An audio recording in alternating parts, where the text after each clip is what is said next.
Oke, assalamualaikum warahmatullahi wabarakatuh. Selamat pagi dan berjumpa lagi di podcast Ruang Bicara bersama saya tentunya ya, Abdul Syakur. Dan di sini saya tidak sendirian. Saya ditemani oleh Mas Tegar nih. Wah. Ya, betul sekali. Gimana nih Mas Tegar kabarnya? Alhamdulillah sehat Mas Syakur. Bisa perkenalan dulu untuk pemirsa kan mungkin belum tahu nih siapa sih Mas Tegar ini gitu. Oke, sebelumnya kenalin ya teman-teman ya. Nama saya Tegar, nama aku bisa dipanggil Tegar bisa Tegar, aja. Ya. Betul. Jadi aku ini mahasiswa semester 7 Teknik Informatika. Oh iya. Universitas Selamat Sri juga. Keren ya. Betul. Terus ini kesehariannya apa aja nih Mas Tegar? Kesehariannya untuk sekarang ya cuma ini habis kuliah ya udah habis KKN ya. Udah ini aktif perkuliahan lagi begitu Mas. Oh gitu. Berarti kesibukannya masih belajar ya? Masih belajar. Untuk gini pacar atau apa? Belum ya? Belum. Oke. Oke guys, kenapa saya mengundang Mas Tegar di sini? Nah, di sini tuh kita akan bercerita tentang gimana sih tips agar naik gunung biar selamat atau aman gitu kan. Dan juga nanti akan ada cerita-cerita mistis dari Mas Tegar. Ini karena memang beliau ini luar biasa ya, pernah mendaki beberapa gunung di Jawa Tengah tentunya. Gunung apa aja? Jawa Barat juga ya. Gunung apa aja nih Mas Tegar? Kita urutin ya mulai dari barat ya. Dari barat dulu. Pertama itu Slamet, terus Perahu, habis itu Sindoro, Sumbing, terus Merbabu juga ya. Lawu. Sama ada satu lagi di Jawa Barat itu Ciremai Mas. Ciremai. Oke. Itu kan perbatasan. Oke. Nah, berarti Mas Tegar ini kan suka naik gunung. Nah, ini apa aja nih Mas Tegar yang pernah Anda ikuti gitu? Komunitas apa gitu atau apa gitu? Dulu kebetulan aku kalau dulu kan di pesantren ya. Pesantren. Itu ada kayak mapala, istilahnya bukan mapala dulu. Apa dulu? Ya kayak pecinta alam gitu aja lah. Pecinta alam ya. Betul, di pesantren ikut itu terus kebetulan dulu juga dari SMP sering ikut pramuka juga Mas Syakur. Jadi pramuka. Ya sedikit banyak saya sering berkegiatan di luar ruangan begitu. Alam begitu kan. Petualang. Ya, benar. Berarti menekuni naik gunung ini sejak kapan Mas Tegar? Kalau aku sih menekuni naik gunung itu sejak tahun berapa ya? Kelas 1 SMA mungkin ya. Kelas 1 SMA ya. Wah, udah lama berarti ya? Ya lumayan. Hampir 8 tahun ya? Hampir 8 tahun. Keren. Nah, ini Mas Tegar. Selain tadi kan pramuka, pengalaman pramuka, terus mondok juga kan. Nah, ini pengalaman naik gunungnya ini Mas Tegar, gimana nih Mas Tegar? Apa aja sih rintangan di beberapa gunung kan beda-beda tuh kan, treknya kan beda-beda. Betul sekali, beda-beda Mas. Nah, itu gimana tuh cara biar kita bisa stabil gitu kan naik gunungnya gitu. Ya, selamat gitu kan. Selamat ya. Kalau menurut saya kan memang ya suatu gunung itu mempunyai karakteristik masing-masing gitu kan. Iya benar. Ada yang medannya berpasir, ada yang tanah-tanah basah gitu, ada yang sabana, ada yang batu-batu gitu kan. Nah, cara mengatasinya ya itu tetap kita menyiapkan diri kita mulai dari fisik dulu. Kalau fisik kita udah maksimal, dari fisik sehat, mental udah maksimal juga. Kemudian yaitu peralatan Mas Syakur. Peralatan juga. Kalau peralatan kita nggak komplit ya sama aja. Kita melewati medan trek di pegunungan, kalau peralatan kita agak proper ya kita bisa terkena bahaya juga gitu kan. Ya yang nggak kalah penting yaitu pengalaman atau ilmunya.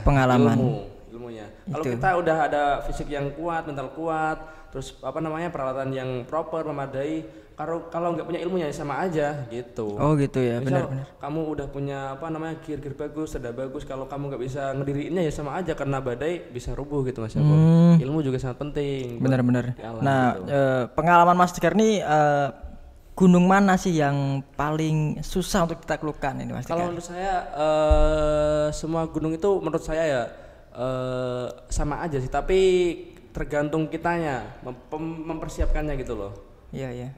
Kalau waktu itu menurutku yang paling susah itu Sindoro via jalur Bansari. Itu yang menurut Mas Tegar, pengalaman Mas Tegar ini yang paling susah untuk di ini ya, treknya ya berarti ya. Daki, betul sekali. Itu juga bukan murni kesalahan dari jalurnya yang susah itu, karena itu juga kesalahan dari kita juga. Oh gitu. Dari kelompokku gitu juga. Luar biasa. Nah, terus ini Mas Tegar. Setelah gunung yang paling susah kan? Betul sekali. Gunung yang paling mudah ini gunung mana Mas Tegar? Gunung yang paling mudah jelas sudah bisa ditebak kan? Apa? Gunung Prau Mas. Gunung Prau ya. Prau sangat mudah sekali didaki itu. Karena di situ itu hampir semua jalurnya itu landai, apalagi kalau lewat jalur Dieng. Nah, itu hampir 70% itu jalurnya landai. Jadi itu memang panjang jalurnya tapi kan landai enggak nanjak ya. Betul. Memang agak panjang tapi ya itu landai. Kebetulan saya bukan kemarin ya, 2 tahun yang lalu itu saya naik gunung juga, Gunung Prau itu. Cuman saya jalur apa ya? Patak Banteng? Bukan. Patak Banteng itu pertama dulu karena kan perahu kan saya udah 2 kali. Yang satu yang landai itu ini Wates. Wates kan landai banget tuh. Cuman kan kita perjalanan tuh lama. Memutari. Iya, muter-muter gitu kan. Betul. Kalau Patak Banteng kan singkat itu kan, tinggal naik doang kan. Nah, kalau via Wates itu kan memang dia landai, cuman ya itu memakan waktu lama. Orang saya dulu jam 8 kita muncak sampai pos 3 itu jam 4 sore. Wah. Lama banget sore. Lama, karena itu memang jalannya jauh banget. Itu padahal udah persiapan juga, udah persiapan juga. Segala macem ya. Terus ini Mas Tegar, gimana sih tips biar pendaki pemula gitu kan, biar selamat gitu naik gunung itu apa aja yang diperlukan gitu? Kalau dari aku sih ya, untuk pendaki pemula, kalau mau naik gunung itu yang paling penting disiapin ya, biasanya fisik. Paling penting pertama fisik, terus abis itu peralatan juga. Kenapa fisik yang pertama? Karena biasanya pendaki pemula itu nyepelein, wah ini gunungnya paling kayak gini, kita paling di gunung tuh nggak berat treknya gitu. Yang kedua peralatan harus disiapin karena kita di gunung tuh kan di luar di alam kan. Iya benar. Di alam kan kita nggak bisa nebak gitu, kapan terjadi ini, kapan terjadi itu gitu. Kalau ilmu sih itu nomor 3, soalnya kita biasanya kalau pemula itu ikut sama yang udah profesional gitu, udah senior gitu kan, biasanya gitu. Mungkin kalau dari aku itu dulu sih, fisik, peralatan, dan ketiga ilmu gitu. Oke, bener. Terus ini Mas Tegar, kan yang susah itu kan Gunung Sindoro. Ada lagi gak yang susah kayak Gunung Slamet gitu? Gunung Slamet kan itu kan terkenal sangat tinggi kan? Betul. Kalau mungkin dari aku sih, kenapa lebih susah dari Sindoro dibanding Slamet? Karena pas di Sindoro itu kita itu karena kesalahan kita juga sih, karena terlalu over membawa beban dan pembagian bebannya di antara per orang itu kurang rata. Jadi kita merasa berat gitu loh kalau di trek gitu loh, pada saat di trek. Berarti nggak rata membawa alatnya, jadi ketimpangan gitu ya. Di treknya kita kesusahan gitu. Kalau di Slamet itu sih karena kita juga udah beberapa kali ngendaki gunung dan bisa memanajemen peralatan, kita bawanya dibagi rata gitu kan, alhamdulillah itu nggak ada masalah berarti, walaupun treknya juga rada menanjak banget gitu. Karena kan kalau Gunung Slamet yang jalur Guci itu Mas Sakur itu terkenal kalau itu paling miring gitu loh. Jalur Guci itu berarti di Tegal ya? Tegal, betul sekali. Paling miring itu, sampai ada talinya gitu. Pas summit dari... Udah kayak nanjak ini berarti ya? Betul sekali, ada talinya. Mungkin videonya bisa ditampilin nanti. Nanti tim editor ya. Oke, baik. Terus ini Mas Tegar, pengalaman yang paling lucu gitu Mas Tegar? Paling lucu mungkin ya itu juga sih pas awal-awal mendaki juga sih di Gunung Sindoro juga. Kenapa tuh? Yang via Bansari itu juga. Itu bukan lucu sih ya, bagi kita lucu tapi itu juga di sisi lain itu juga melanggar aturan gitu Mas Jago. Melanggar aturan. Jadi itu kan dulu kan di Gunung Sindoro via Bansari itu ada namanya mata air kan di sana kan, di pos 3 itu tempat kita nge-camp di bawahnya. Nah itu temanku itu karena dia terlanjur gak bisa menahan BAB-nya. Nah dia itu ngide, wah ini ada mata air nih gitu. Dia nggak mau repot-repot gali gitu loh. Lah dia langsung BAB di mata airnya gitu. Langsung berak di tempat situ, di mata air itu. Iya, itu kan mata air kan terbuka maksudnya kan. Kita pada ngelihat gitu teman-temannya. Jadi itu di salahin kita merasa tertawa kan, ngekek kan kan. Tapi kan di situ di sisi lain juga melanggar aturan gitu kan. Wah ini ngaco nih temenmu kan. Ngaco. Karena sumber air itu kan mengalirnya ke bawah, dipakai sama masyarakat di bawah begitu. Terus masyarakat minum di bawah. Nah itu. Dia. Kasihan juga masyarakatnya. Betul. Terus gimana tuh? Videonya ada? Enggak ada. Kebetulan enggak ada. Itu udah berapa tahun ya udah. Pas awal-awal mendaki pokoknya lah. pas kita apa namanya masih selengean gitu. Iya, selengean. Terus Mas Tegar ini enggak ada pengalaman pas di naik gunung itu kan ada tragedi kan biasanya. Iya. Nah pas pengalaman Mas Tegar itu teman Mas Tegar atau orang itu pernah lihat ya jatuh atau nyungsep di mana gitu? Kalau itu sih mungkin lebih ke apa ya? Kalau pengalaman kayak gitu kurang, tapi saya sendiri yang pernah ngalamin. Oh Mas Tegar sendiri malah nyungsep? Iya itu di jalur mana ya? Gunung Dieng via Patah Banteng itu kan. Patah Banteng.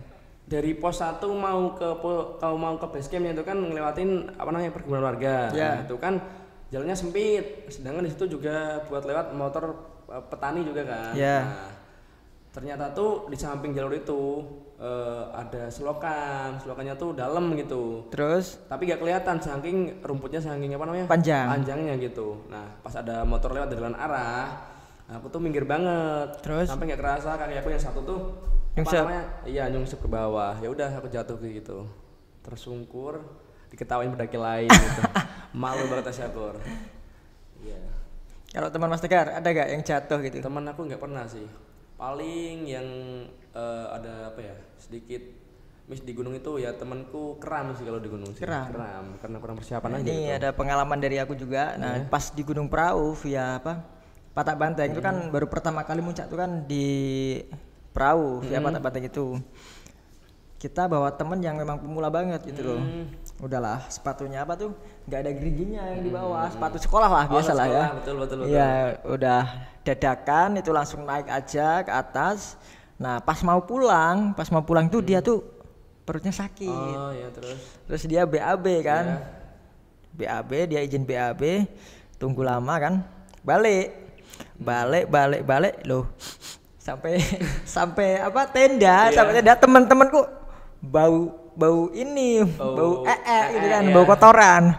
Siapa ini kan, kita tanya-tanya karena si dia ini kan baru pulang dari ini BAB kan. Ditanyain lah, kamu cebok gak? cebok dia bilang memang gitu, cebok kan gitu. Terus ternyata di sepatunya Mas Tegar. Sepatunya injek tai sendiri. Aduh. Kacau. Terus yang lucunya lagi gini. Karena di gunung kan enggak boleh bawa tisu kan? Iya, enggak boleh. Tisu basah enggak boleh. Iya, tisu basah maksudnya kan. Nah, kebetulan pas itu memang kita kehabisan tisu gitu loh. Jadi dia ya mungkin kurang pengalaman mungkin kan. Dia membersihkan pakai cidinya dia. Oh, gitu. Jadi cidi dia itu kotoran dia terus dibuang.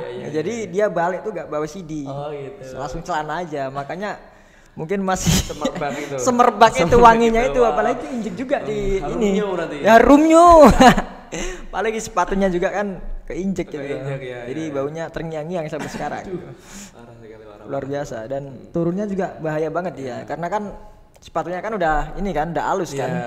Jadi dia sering kepleset gitu, makanya dijagain sama teman-teman gitu. Apalagi dia -4. -4 waktu itu. Berarti balik lagi kayak tadi ya teman-teman ya, pentingnya ilmu dalam mendaki itu ya. Dalam BAB itu gimana caranya?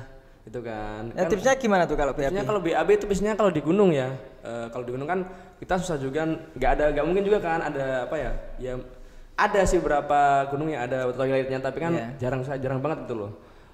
Biasanya tuh kalau di gunung jadi kita tuh ngegali Mas Yakor. Gali kayak kucing itu berarti ya. Kucing betul sekali. Jadi gali terus langsung kita pup di situ, habis itu udah ditutup lagi, terus kita bersihin pakai tisu gitu. Biasanya kan kalau sekarang nggak boleh pakai tisu basah nih, biasanya tuh pakainya tisu yang dibasahin air gitu. Jadi kita bawa. Mas Tegar tahu nggak kenapa kok di gunung tuh nggak boleh bawa tisu basah? Kalau setauku ya tisu basah tuh paling lama terurai gitu Mas Yakor. Oh gitu. Iya betul. Kalau tisu kering kan cepet ya, paling selisihnya berapa ya? Pokoknya lama lah selisihnya gitu loh. Tisu kering sama tisu basah. Oh mungkin ini ya, karena kalau tisu kering itu kan nggak ada campuran kimianya kan. Betul. Kalau tisu basah kan itu kan ada wangi-wangi itu kan. Betul. Wangi mungkin kimia itu kan. Iya. Nah, jadi mungkin itu susah untuk terurai itu. Kalau tisu kering itu kan memang tisu kan terbuat dari kayu kan. Iya, dari kayu. Itu kan kayak ampas apa? Serat. Serat iya. Kayak ampas apa tuh? buku itulah ya. Betul. Cuman kan versi tipis, dan lebih lembut gitu. Apalagi nih? Apalagi? Ini. Apa? Yang seru. Pengalaman horor nih Mas Tegar. Oh iya, horor. Ada nggak? Kalau aku sih ya dari aku ya. Ini dari aku tuh kurang percaya sama hal-hal kayak gituan di gunung Mas Syukur. Tapi entah kenapa pengalaman yang satu ini belum bisa aku jelasin pakai logika gitu, pakai akal sehat belum bisa aku jelasin. Kenapa gitu. tuh? Dulu tuh ceritanya kita naik di Gunung Sidoro itu yang aku gagal muncak itu. Via Banaran. Bansari. Ya di Temanggung itu. Nah itu kita tuh berlapan, ya udah kita berangkat dari rumah, oke aja sampai base camp kita tuh pukul 7 kayaknya. Pukul 7 pagi. 7 pagi kita sampai base camp. Siang paginya kita si yang punya base camp itu belum buka base campnya. Gitu. Berarti nunggu dulu sampai buka ya. Ya nunggu di depan base camp sampai ada tetangga yang nyamperin ke rumahnya yang punya base camp gitu loh. Iya. Kalau ngasih tahu kalau ada yang udah mau muncak gitu kan. Terus? Ya udah kita abis itu yang punya datang buka base camp, kita di situ prepare macam-macam segala macam, briefing segala macam. Ini karena pas di rombonganku itu ya, berarti kan berdelapan nih. Berdelapan itu berarti 6 dari 8 itu pemula. Maksudnya perdana naik gunung gitu loh. Ya, betul sekali. 6 dari 8 orang itu pertama naik gunung, jadi istilahnya yang 2 orang itu harus ngejaga momong. Iya, ngejaga 6 orang itu. Nah, di situ selain kita juga di situ tuh nggak ada yang pengalaman itu Mas Syukur. Pengalamannya kurang, ada sih yang pernah naik gunung tapi dia cuma berapa kali tok, 1 atau 2 kali gitu. Jadi kan pengalamannya sangat kurang, minim gitu kan. Kesalahan kedua kita di peralatan nggak proper sama sekali Mas Syukur. Jadi ada yang bawa jaket hoodie yang dimana itu menyerap keringat, basah gitu kan. Keringnya juga lama. Di situ kita juga ada yang bawa jeans. Celana jeans. Iya betul sekali. Di situ kan kalau jeans itu kan sangat dilarang di gunung kan. Soalnya kan kalau kena hujan itu kan keringnya lama gitu kan. Sangat-sangat basah dan berat kan. Betul, kalau itu. Terus ada yang bawa sepatu sekolah juga gitu Mas. Sepatu sekolah? Betul, sepatu sekolah. Kayak temanku tadi sama itu. Kayak teman Mas Syukur tadi. Sering pemulanya kan. Nah, itu. Kesalahan kita di situ. Ada juga yang nggak nyiapin fisiknya secara mateng. Nah itu pas kita naik di situ kan jarak dari base camp ke batas vegetasi pos 1 gitu kan. Gerbang rimbanya lah. Itu tuh lumayan jauh. Posisi di situ ojek belum ada kan. Saking paginya kita juga rombongan pertama pas naik gitu. Kita ngurusin buat jalan kaki, gak nunggu ojek. Wah itu jaraknya panjang, jalurnya juga naik, lewat pergumulan warga. Ada temanku tuh yang sebelum pos 1 persis itu udah muntah-muntah karena dia kaget mungkin kan badannya kan, gak nyiapin fisik secara matang juga kan. Ya itu dia muntah-muntah di situ. Karena kita juga peralatan dan konsumsinya terbatas juga, kita nggak bawa P3K juga pas waktu Mas Syukur. Nah itu. Saking amatirnya kita, teledornya kita gitu loh. Betul, menggampangkan segala sesuatu. Kan nggak boleh kan? Iya benar-benar. Gitu. Karena alam kan sangat ini kan, tidak bisa ditebak kan. Betul sekali. Ya itu temanku ada yang muntah-muntah itu, ya udah kita kasih minum aja karena kita nggak bawa P3K kan. Berarti pas nunggu di base camp sampai buka tuh berapa lama tuh? Itu mungkin dari sampai base camp sampai kita kemas-kemas dan packing dan naik itu mungkin sekitar 1,5 jam. 1,5 jam? Betul. Habis itu kita lanjut naik lagi kan dari pos 1 itu naik ke atas. Nah itu ternyata kirain kita tuh jalur yang nanjaknya tuh udah dari base camp ke itu pos 1-nya. Ternyata dari pos 1 ke pos selanjutnya tambah nanjak Mas Syukur. Nggak ada bonusnya landai sama sekali begitu. Langsung curam gini berarti curam ya? Sekali. Terus pas naik gunung itu berarti dari jam berapa sampai jam berapa tuh? Itu mulai kita start jam berapa? Itu berarti jam 8:30-an. 8:30 start, terus? Habis itu kita sampai ke camp area itu ya, pos 3. Kita kan di tengah jalur itu kita kena hujan. Nah, di sisi lain kita kan kena hujan. Terus bawa jas ini enggak jas hujan ya? Yang di mana teman-teman kita ada yang bawa hoodie, ada yang enggak bawa baju ganti, ada yang bawa celana jeans doang gitu-gitu. Berarti itu enggak bawa jas hujan? Enggak bawa jas hujan. Jas hujan pada ditinggal di motor. Nah, itu, teledor. Betul sekali. Karena kita di situ kan juga pembagian bebannya kurang rata. Karena ada yang bawa carrier, ada yang bawa tas kecil gitu. Jadi enggak muat kalau kita mau masukin mantul ke situ jas hujan gitu Mas Yakor. Ya udah kita hujan terabas aja berarti ya. Aja kita basah kuyup. Sampai temanku yang pakai jin itu hampir hipo Mas Yakor karena kan jin ketat juga airnya kan ngumpul semua di jadi kan kedinginan dia.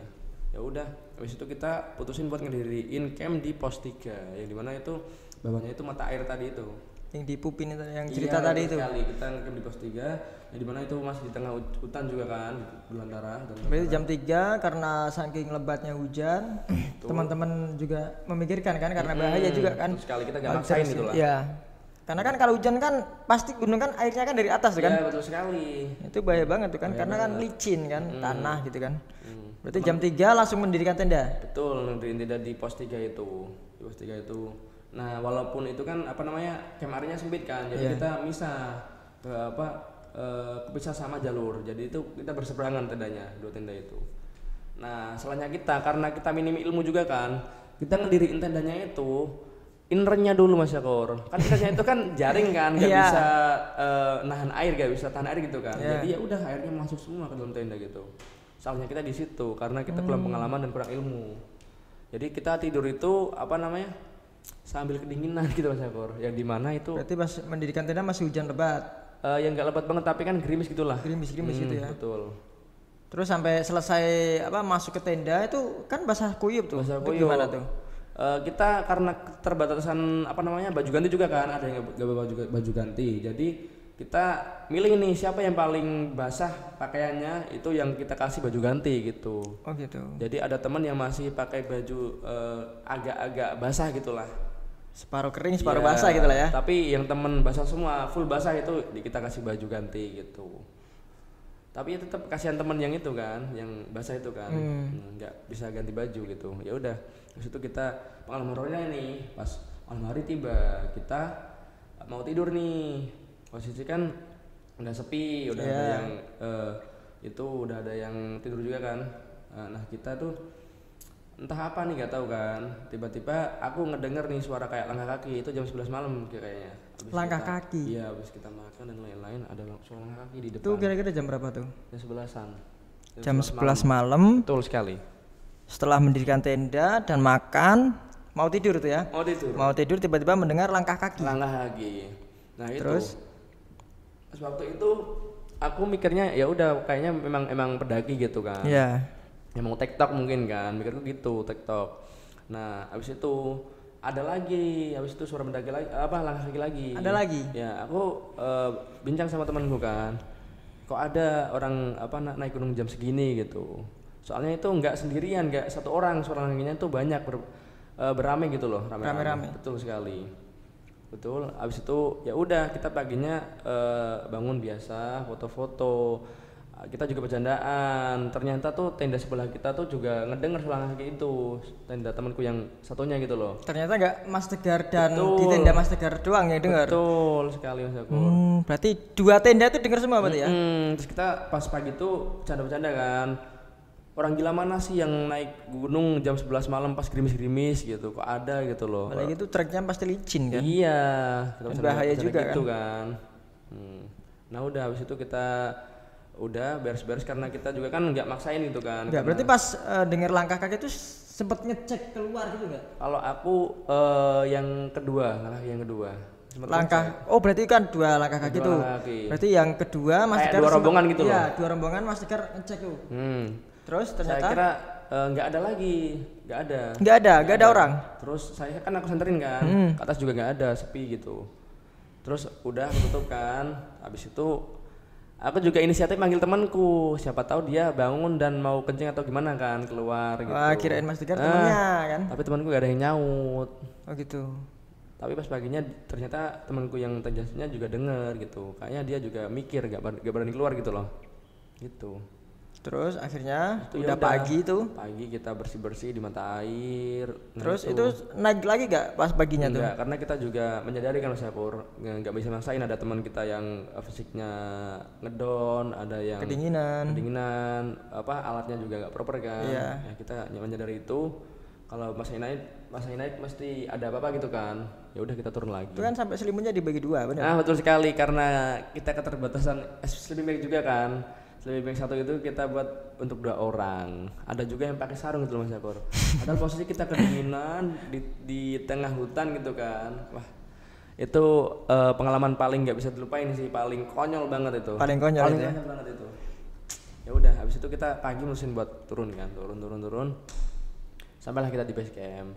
Habis itu kita tanya sama yang jaga, Mas, ini ada yang pendaki lain nggak Mas gitu? Nggak ada Mas gitu. Beneran Mas gitu? Nggak ada Mas gitu. Terus kita ngobrol-ngobrol kan, nggak ada pendaki lain coy, gini-gini kok semalam tapi dia ngedenger gitu. Terus aku bilang lagi kan sama yang jaga pos base campnya itu. Nah, yang jaga base camp itu. Terus aku bilang tapi semalam kita kayak ngedenger itu Mas, apa rombongan gitu. Emangnya ada jalur lain Mas selain jalur ini yang apa sejalur sama Bansari? Oh nggak ada ya Mas, jalurnya cuma itu doang. Base campnya cuma juga ini tok gitu. Terus Masnya bilang, emang denger apa Mas?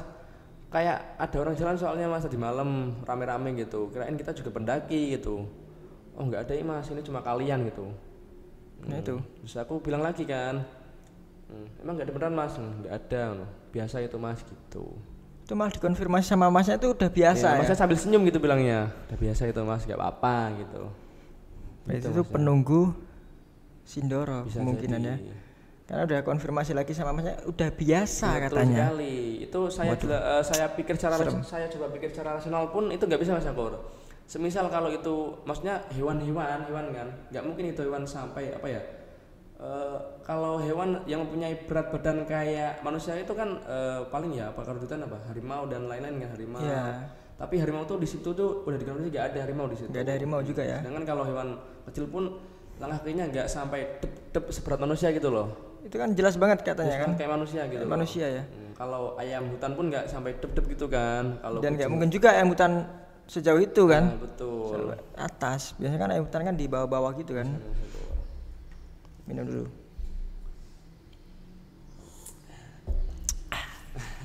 Ngopi teman-teman. Oke, teman. Nah setelah konfirmasi sama apa yang Mas base campnya ya ternyata nggak ada. Masnya pun ingin jawabnya sambil senyum aja gitu. Udah biasa itu Mas. Yang ngiri udah biasa Mas. Udah biasa itu Mas gitu. Itu penunggu makhluk halus yang ada di Sindoro teman-teman. Bisa jadi kayak gitu sih. Dan itu kalau kemungkinan manusia ya, itu kalau kemungkinan manusia jam 11 malam pun itu aneh juga kan. Aneh juga sih. Karena udah hujan, licin kan. Dan itu gak memungkinkan juga untuk didaki itu. Kalau ada orang mau tektok jam segitu pun itu jam nanggung Mas Yakor. Biasanya kalau tektok itu jam berapa sih? Jam 3, jam 5 gitu kan. I see. Berarti hampir pagi gitu lah ya. Sampai sunrise. I see. Kalau jam 11 kan iya nanggung juga. Aneh banget. juga kan tengah malam gitu kan. Aneh juga. Terus ada lagi gak ada pengalaman horor yang ya ini selain Gunung Sindoro itu ada lagi nggak? Itu kalau ini pengalaman horornya nggak ada sih kalau apa ya? Berarti itu ini after mendakinya Mas Yakor. Afternya setelah mendaki. Nah, ini gunung apa nih? Sumbing. Ini Gunung Sumbing. Wah, tetangganya Gunung Sindoro nih. Ini kan aku lihat Magelang. Di mana di Magelang itu kan masih kental banget sama adat Jawanya gitu loh Mas Yakor. Magelang kan masih kental banget kan. Benar-benar. Ceritanya aku punya temen di sana itu orang Magelang kan. Terus? Ya udah kita pas liburan tuh ngide buat ngedaki lewat Gunung Sumbing lewat jalur Magelang. Jadi kita transitnya dulu tuh di rumah temanku itu ya Magelang. Udah kita transit di situ, ngopi-ngopi makan-makan. Paginya kita ke base camp. Karena base campnya kan deket sama rumah temanku itu. Iya, itu via apa tuh? Kaliangkrik betul sekali. Yang Nepal Van Java itu loh. Oh iya benar-benar. Itu pas mendaki tuh berapa orang tuh? Itu kayak berapa orang ya? Dari kita itu berarti Tuaga 45. Bentar. Tuaga 6 orang. 6 orang. Dari kita 6 orang terus temanku ngajak temannya lagi warlock itu 4 orang. Berarti total 10 orang total. 10 orang naik Gunung Sumbing. Terbagi menjadi 2 kelompok. Kelompok warlock temanku dan teman-temannya sama kelompok dari aku teman-temanku orang sini gitu. Oh, dari Kendal ini ya? Iya, Kendal dan Semarang sekitarnya gitulah. Gitu. Ya udah kita pas itu ya naik, turun biasa aja, tapi ada satu momen itu pas temanku yang warlock itu sebut aja namanya Alpin ya. Alpin itu tuh sendirian gitu Mas Yakor. Jadi itu Alpin jalan dari pos 3 ke pos 4 sendirian karena udah ditinggal sama rombongannya. Jadi ceritanya tuh Alpin tuh mau nemenin kita, ngomong kita gitu loh sebagai warlock yang baik gitu kan. Iya, benar-benar. Ngomong kita dari mau barengin kita gitu loh dari bawah sampai ke pos 3. Kan kita kan naik trekking itu habis isya jadi malam ini malam kita dari base camp habis isya udah naik biasa. Itu waktu itu hujan nggak tuh? Enggak hujan Pak. Waktu itu malah bulan purnama jadi jalur itu tanpa kita senterin pun kelihatan begitu. Ya udah ini ya kelihatan berarti ya. Rencana kan kita ngecamp di pos terakhir nih, pos 4 ya. Karena kita dan teman-temanku udah gak kuat gitu kan, kita udah gak kuat, jadi kita mesti ngecamp di pos 3 ada gitu di pos 3. Berarti jam habis isya tuh naik sampai pos 3 jam setengah 12 atau jam 11an gitulah. Lumayan juga ya betul, karena di situ cuma ada 4 pos aja di Kenari itu. Ya udah kita naik. Aku sama si Alvin dengan berarti ngomong nih, Pin kita kayaknya mutusin ngecamp di sini nih di pos 3 karena udah gak kuat teman-teman. Di sisi lain Alvin itu bawa frame tendanya yang kelompok dia, yang dimana kelompok dia tuh udah duluan ke atas pos 4 gitu loh. Oh berarti si Alvin ini kayak merelakan dia ya untuk ya udah sendirian gitu kan, karena bantu kamu dan lain-lain ya. Betul. Abis itu ya udah Alvin mutusin nih tetap lanjut kan, dia bawa frame soalnya sendirian berarti ya. Sendirian. Pas itu kan sampai pos 4. Dari pos 3 ke pos 4 lumayan panjang tuh Mas. Tapi kan posisi udah di dalam hutan tuh di sabana gitu kan. Posisi Alvin juga nggak bawa headlamp, nggak center. Terus kita pinjemin pun dia nggak mau, dia tuh orangnya gak enakan gitu loh, nggak mau ngerepotin gitu. Ya udah dia pakai center HP kayaknya. Pakai HP gini? Iya betul, center HP. Tapi kan udah itu bulan pertama tuh kebantu sama Bulan juga kan. Iya. Abis itu ya udah dia jalan sendirian. Diantar pun nggak mau dia sendirian. Berani banget dia berarti ya. Iya. Warlock kan dia. Ya juga sih. Ya udah dia sampai pos 4 sendiri. Alhamdulillahnya kita paginya udah masih ketemu lagi kan, dia sehat juga. Pagi kita summit ke puncak, abis itu turun lagi. Ya udah terjadi apa-apa. Pas Alvin sampai pos 4 tuh gak ada gak ada yang kejadian ganjil gitu loh. Biasa-biasa aja. Gak ada. Terus? Nah habis mendakinya itu Alvin tuh mendadak sakit-sakitan. Di pesantren tuh dia sering sakit gitu Mas Japor, kayak sakitnya kumat-kumatan gitu loh. Sakit-sakitan? Sakit kayak meriang, kayak gejala tipes dan lain-lain gitu. Mendadak sakit-sakitan. Nah habis itu udah. Itu persis berarti setelah mendaki Gunung Sumbing itu sekali. Persis berarti satu harinya atau berapa tuh? Enggak ya, itu kan liburan. Abis dia berarti kita masuk lagi sekolah gitu loh. Berarti tiba-tiba dia sering sakit berarti ya? Sakitan. Padahal sebelumnya dia jarang gitu loh. Gitu. Ya udah. Abis itu udah kita lulus sekolah kan, nggak ketemu lama lagi. Terus tiba-tiba dapat kabar kalau Alvin itu udah meninggal. Nah, meninggal. Ya udah, habis itu kita takziah sama teman-teman ke riwayatnya di Magelang itu kan. Tapi sempat ditanya nggak itu Alvin itu sakit apa sebelumnya? Itu. Sebelum naik Gunung Sumbing itu Alvin tuh pernah sakit nggak? Kalau sakit bawaan yang bener-bener bisa kumat tuh nggak ada. Belum ada penyakit ya. Tipes pun nggak punya dia. Terus tiba-tiba setelah naik Gunung Sumbing malam-malam itu, terus setelah itu dia sakit-sakitan. Ya, 2 tahun setelah sakit-sakitan itu dia nggak ada. Nggak ada, betul sekali. Terus setelah itu kamu takziah sama teman-teman kan? Iya, kita tanya-tanya kan, bisa kan ngobrol sama bapaknya, sama keluarganya kan. Katanya kenapa kok bisa gini Pak Alvinnya? Ya katanya itu sih kemarin 2 hari Alvin tuh meriang. Dia berangkat kerja, terus tiba-tiba hari ketiganya tuh jatuh dia pas mau kamar mandi, jatuhnya di dapur. Oh gitu. Langsung gak sadarkan diri gitu loh. Iya. Terus itu dibawa ke rumah sakit dia. Udah di situ tuh koma sehari kayaknya. Habis itu ya udah dia meninggal. Nah bapaknya kan mencari tahu kan ke dokter di kenapa nih Alvin kok? Iya kan? Aneh kan? Habis itu kata dokter tuh di CT scan pun nggak keluar hasilnya, penyakitnya apapun nggak kelihatan. Nggak ada penyakitnya? Nggak kelihatan, nggak kedeteksi gitu loh. Tuh kemungkinan fix itu penyakit gaib sih. Kebetulan juga ini bapaknya Alvin ini kan istilahnya ikut majelisan Torekoh gitu loh Mas. Torekoh. Betul. Dimana Torekoh itu kan ada gurunya juga kan lah. Bapaknya si Alvin ini tanya ke kiainya ke gurunya itu si Alvin ini sakit apa sih gitu.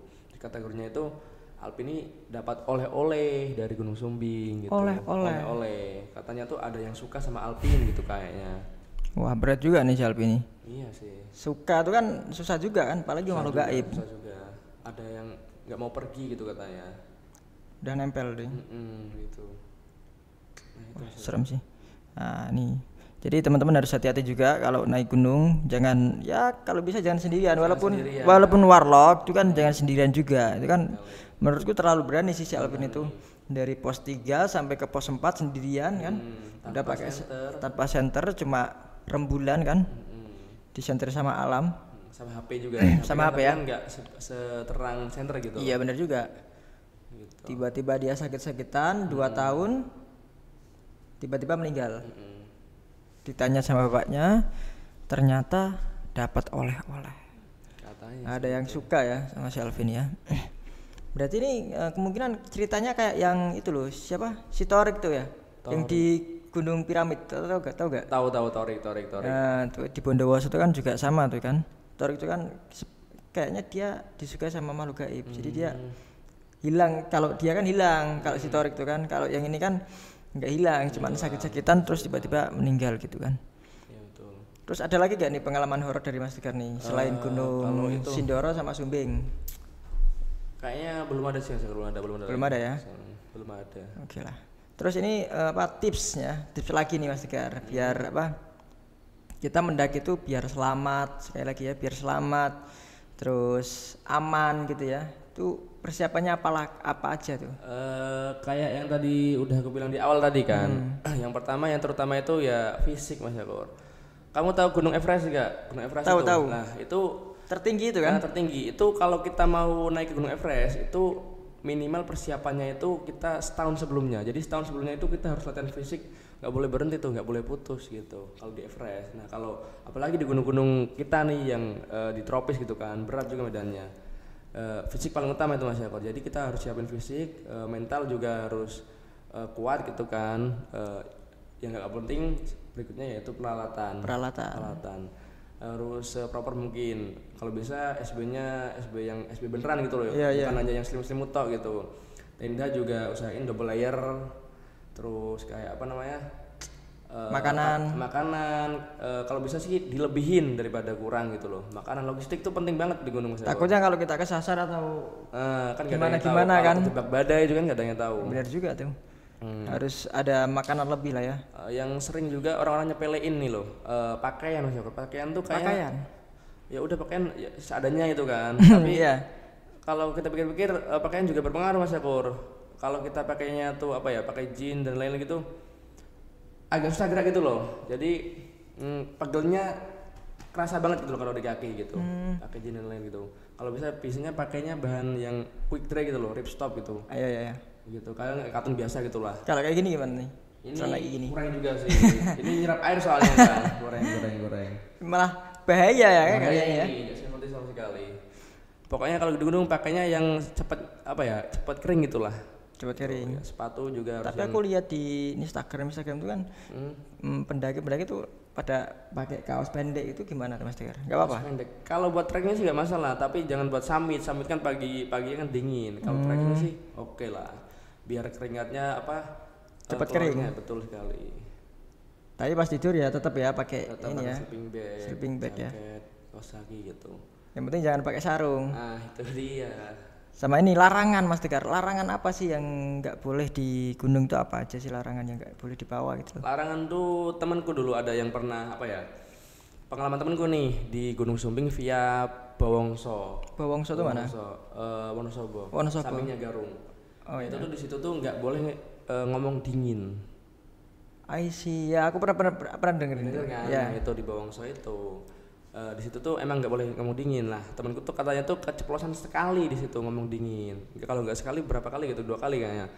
Nah tiba-tiba tuh ada angin kencang banget gitu. Angin? Iya betul sekali. Angin kencang banget. Tapi anginnya tuh anehnya tuh cuman berhembus ke dia dan rombongannya gitu. Iya. Jadi pohon-pohon sekitarnya tuh nggak ada angin gitu. Tiba-tiba wush gitu ya? Gitu.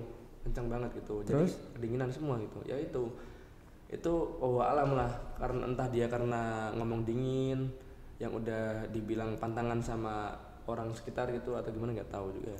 Tapi memang setiap gunung memang memiliki pantangannya masing-masing kan? Sekali. Kalau pantangan yang lain ada nggak? Pantangan yang lain kurang tahu sih, nggak ada kayaknya. Belum pernah dengar. Oh ya, berarti kalau mau naik gunung tuh yang penting kita bawa peralatan yang lengkap, sehat jasmani dan rohani. Dan yang gak kalah penting kita harus punya ilmu dan pendamping yang profesional, yang pengalaman gitu loh. Kalau memang kita belum pernah sama sekali mendaki, kita minimal harus ada satu lah ya, yang menuntun kita untuk takutnya kalau kenapa-napa kan kita belum tahu juga kan, gimana cara mengatasi di gunung itu gimana itu treknya. Nah terus ini rencana mau naik kemana nih Mas Dika? Oh kalau aku sih rencana ya wishlist pendakian ya. Wishlist pendakian sih yang pertama sih kalau aku Argopuro enggak? Mana yang treknya itu paling panjang, terpanjang se-Pulau Jawa. Mana tuh Argopuro? Semeru? Enggak, Argopuro itu Jawa Timur. Jawa Timur. Mojokerto kalau enggak salah ya. Jawa Timur. Yang ada danau hidup itu loh. Oh iya. Ada landas pacu Belandanya. Iya. Nah itu di situ. Pokoknya Argopuro. Next time berarti pengen di situ. Argopuro. Kalau yang itu Semeru tuh kayaknya ada Pasar Setan nggak sih? Semeru, Pasar Setan tuh di Lawu. Oh iya Lawu ya. Maaf, sorry. Tahu itu Pasar Setan. Pasar Setan tuh. Nah, betul sekali. Pernah Mas Tegar ke situ? Pernah. Ya, itu gimana tuh pas lewat Pasar Setan tuh? Biasa aja sih Sabur. Nggak ada apa-apa malah ya. Apa-apa. Cuman pas itu di situ badai aja sih. Cuman badai biasa ya. Angin sama kabut gitu. Itu. Saya malah kepingin ke itu sih. Ke Lawu itu. Lawu itu Pasar Setan tuh. Ya di sana ayo coba kapan-kapan bareng. Oke ya, next time ya. Kita ke Lawu dulu, setelah itu ke Argopuro. Oke ya. Terus ke ini Gunung Piramid yang itu, yang angker itu. Iya, tragedi itu gimana? Oke. Cocok ya? Cocok.